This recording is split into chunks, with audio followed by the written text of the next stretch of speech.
Record. All right, hold on 1 second more. We got to just share sound. Okay, we're good. All right, you ready? Yeah. Cool. Hey everybody, my name's Kimmy Pollock. I'm one of the founders of My Pit Board, and we got our girl Ev. Go ahead. Hey, my name is Ev Roder. I'm the brand specialist here at My Pit Board, and today we're here to take you on a little video going through lap time analysis from MX of Nation.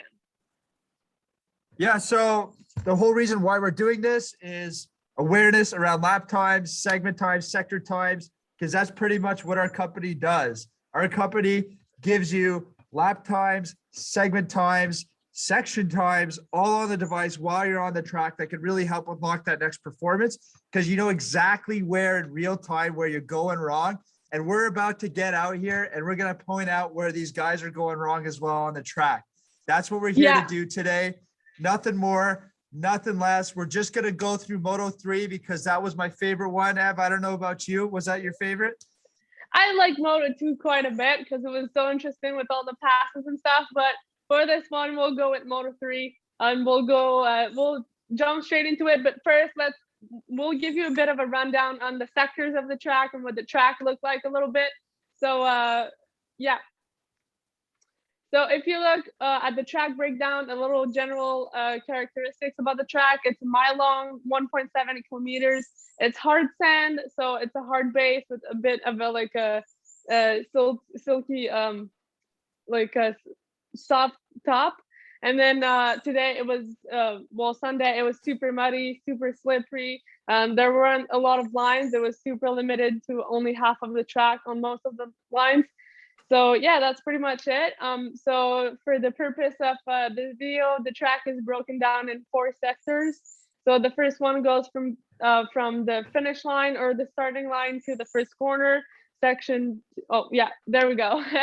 So yeah, you have the mechanics area, about 4 jumps, and a tight 180 coming into a super fast straightaway. Kivi, you can go ahead with the next one. Yeah. I just want to say too, Motocross of Nations could not get a break away from this rain. This is insane. Yeah.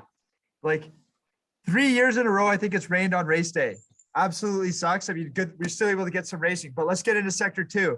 Sector 2 was kind of a medium speed. I mean, you had a long straight section, but they broke it down with some smaller jumps. So that way you could speed check them. But the real differentiator in sector 2 was the wave section that they called it.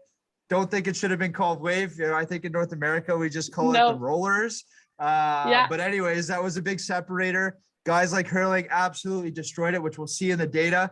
So yeah, all right. What about the next one? Sector 3. Sector 3. So super high speed. You have a big triple. You have a bank corner. So you've got a little elevation. You've got a fast downhill coming down from the bank corner. Line choices are super important, and you have some braking bumps that were pre-made on the track to help with the downhill to slow down a bit. So those are the main points for this one. Yeah, so sector 4 was probably the most technical section on the track. You had things like line choices where there was split lanes in some of the corners, so it was really up to the rider's preference. You know, tons of corners here, a lot slower speed. It was interesting to see the data in the 250 and 450 class. They were both able to keep similar sector times in sector 4. So super interesting. Some riders absolutely killed it, some not. And yeah, other than that, this sector probably from a rider's perspective seemed like the worst sector to be a part of. You know, not too much flow to it. I think this 180 quarter riders struggled the most here. It was a corner that some riders were double apexing, meaning they were like doing a square here. And some riders were able to create one apex and get smooth around it, which is, I would say Hurlings did the best at that, but we'll get into the data and see what really happened here in Moto 3. And if you guys like it, then we'll keep doing more motos, not today, but in the future, especially for supercross. I think we can do some cool things. And yeah, let's get into the actual data itself. So Ev, take it away. So let's look at the lap times for Moto 3 in the graph. So there we go. There we have it. Oh. So let's start by mentioning that the fastest lap of the moto, and this one was made by Jeffrey Earlings with a 2:05.9 on lap 2. He was also the fastest one on Moto 2, which is super cool to see. He had the fastest line in almost every sector, in every sector. Other than that, you can see that Watson made quite a big mistake on lap 7 and lost about 20 seconds in the moto, so that was huge. We'll see later in which sector he lost all that time and what happened. Other than that, you can see that the riders kept a pretty consistent pace, and that Jeffrey Earlings had the fastest time every single lap except for one. Yeah, Hurling's definitely the most dominant. Next to that, I would say Watson was probably the second most dominant rider on the track, but unfortunately got some really bad track positioning and yarded it on lap 7, unfortunately, but thank God he was able to get up. It looked like a pretty hard crash. Again, Caroli, absolute G. I mean, killed it for Team Caroli, Team Italy.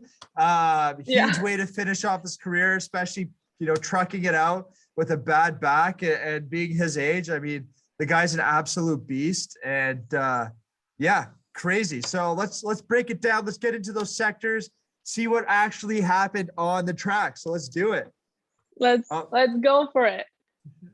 There we go. Sector 1, Ev, take it away. Okay. As you can see, super inconsistent sector for all the riders.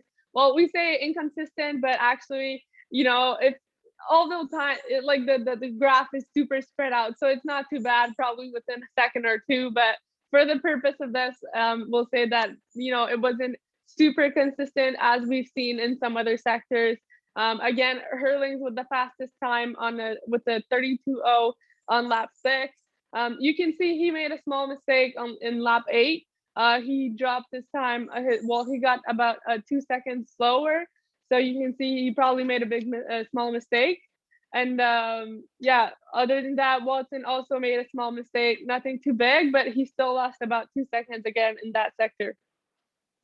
Yeah, so sector 1, again, this is the sector where they're just coming over the finish line, taking that sweeper in, down the straightaway in the mechanics area, another big long sweeper and another corner to set themselves up to getting into sector 2. This just, again, speaks to Hurling's corner speed. That guy carries the most momentum. It is super impressive. And next to that is Caroli. I mean, Caroli, again, pretty consistent throughout the sector. So those two guys are really good, really smooth riders. I mean, Hurlings looks a little bit more aggressive. He attacks the track, but man, is he ever able to keep his momentum going, have really perfect apexes and keep that speed going. And it just shows in this graph his dominance. Guys like Watson were pretty fast, but not in this sector. Sector 1 was not Watson's sector, but let's go check out sector 2. I'm really bad with changing the slide. Okay. Yeah. And let's see that this one was not Watson's sector either, because this is where he lost the 20 seconds. Poor guy. We're making fun of him a little bit. It's all very in an affectionate way. He did super good today, just unfortunately a bit of mistakes. Sometimes that's where experience comes in. And with the mud, it was super hard, and probably didn't get to live up to his whole potential. But yeah, so you can see in lap 7, he's not even in the graph. It was pretty bad. Other than that, Jeffrey Hurlings with a 31.6 on lap 1. So straight from the start, he went directly for it. And last thing about this graph that you can see, well, by the way, there's a few times that we're missing from the scoring, so we didn't get to have all the data we needed. But yeah, last thing that's super cool to see is that every single rider slowed down on this sector for the last lap. So I don't know what was going on. Maybe a line was blown, a rider was down, but every single one of them went slower in that last lap.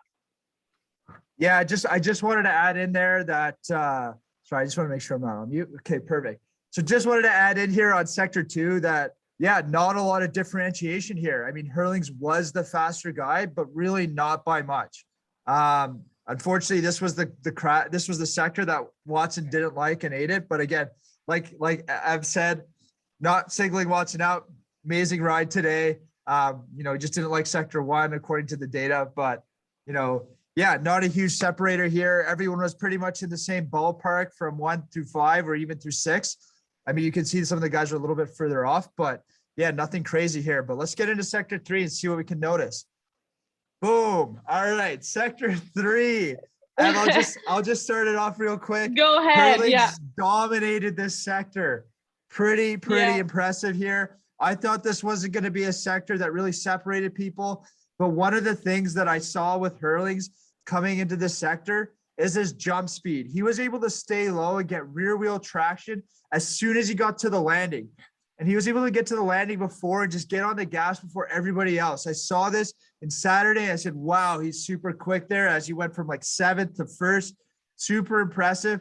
It showed. He did it again today at Moto 3. Huge. Ev, you got some stuff to say. Go for it. Yeah, so you said it, 27.0 on lap 2 for Hurlings. It's no surprise now. He's got all the best times. Other than that, a few inconsistencies between some of the riders, but the main point I think would be to point out that Bobryshev made a super huge improvement from lap 1 to 2. Probably stuck in traffic from the start. That start was super blown out. All the guys were going all the way to the outside, bumping into each other. People were falling down. So you can see that he dropped his time by 3 seconds on one lap, just catching up to people and getting through the pack. Yeah, no, totally agree. I mean, Bobryshev did really well here. He really liked the sector. It was probably his second fast and second most consistent next to Watson. So those two guys really quick, but Hurlings, yeah, definitely the most consistent here. And yeah, definitely did the best. So definitely a place where he made up a lot of time. I mean, just looking at the timing here, I mean, in the beginning laps, he was about 1 second to 2 seconds faster than everybody else, just absolutely dominating. But, must have blown out a couple lines here in lap 10, just did not like that. But obviously it made him mad. Look at that, dropped that right back down to 27.4 the lap after. Yeah. Super impressive, but it's crazy to see the differentiation between him and some of the other riders. Maybe it's the roost. Hurlings had a pretty clear vision. And riders are getting out of the way, but the other guys were probably battling, which could have led to slower sector times. Something that we might have to do in the future is get more into detail about the qualifying and see what really is the most ideal lap out of all of those guys. So, but anyways, let's take it away into the worst sector of the track, sector 4. Ev, take it away. Yeah, worst sector because there is no flow there. It's just a mix of tight corners, tight jumps. And especially today with the mud, it was just all over the place. So it was, as you can see, it was very inconsistent for all the riders. Nobody in the straight line. It's all ups and down. Other than that, Hurlings 33.7 lap 4. Don't need to say he was the fastest again.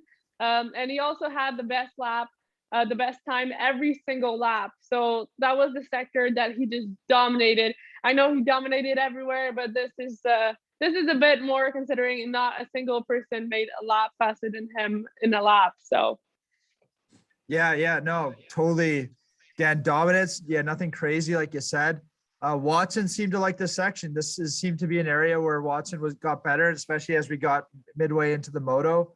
I mean, him and Koldenhoff were on the same bike, on the same Yamaha, well, tuned to, their own preferences, but still, Watson was able to perform better on that Yamaha, definitely better than Koldenhoff. Koldenhoff seemed like he was struggling, didn't have that vibe that he had on the KTM last year. So it showed in his times, and they were definitely not happy when Netherlands didn't win. Hurling's pretty pissed. Yeah, it was like a one-line sentence, not much to say. Again, huge shout out for Great Britain. They did amazing. Watson pretty much led the charge for that team. So it was super good, but definitely like that sector 4. That's surprising too, because, usually Yamahas aren't the greatest handling bikes, but, he was really able to navigate through that sector and use the power of that Yamaha to get it in and out of it. But, overall that sector just looked absolutely terrible.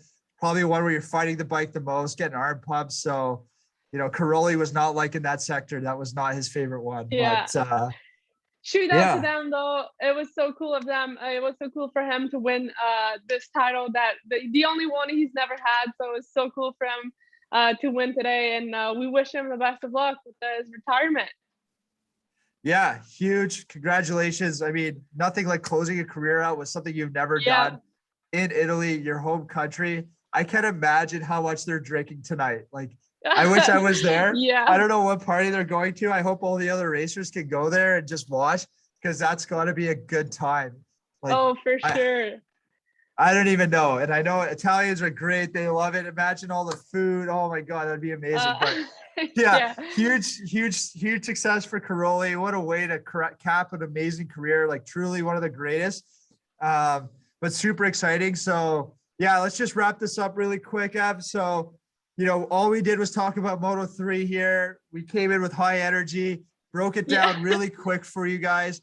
The data is there. We're putting it in Vital MX. So please go check out the data. If you really want to look through the lap times to see it and get all that interesting information. The other thing is, check us out at mypitboard.com or at mypitboard on Instagram. Always posting content. If you guys really like that, please give us your feedback, because we want to know whether we want to keep going with this or not. Because we're thinking about doing with Supercross. I mean, it actually might be better because there's only one main event too. And those guys, it's all about milliseconds. So we could be a lot more picky with it. So if you do like it, leave a comment. And let us know. Let us know. Yeah. And anything you got to say? Yeah, just want to mention, follow us on Instagram. Could be said it, but you know what? We do giveaways, and we have some pretty sweet giveaways coming up. So don't miss out. This is where it needs to be lap times. If you want to, if you want to be faster, follow us, DM us, ask us some question. We'll reply, and comment. Let us know how you liked it, and we'll talk soon. Cheers, everyone. And that's it. Bye. I hope you had a great Sunday, and bye-bye. Hold on. I got to stop recording.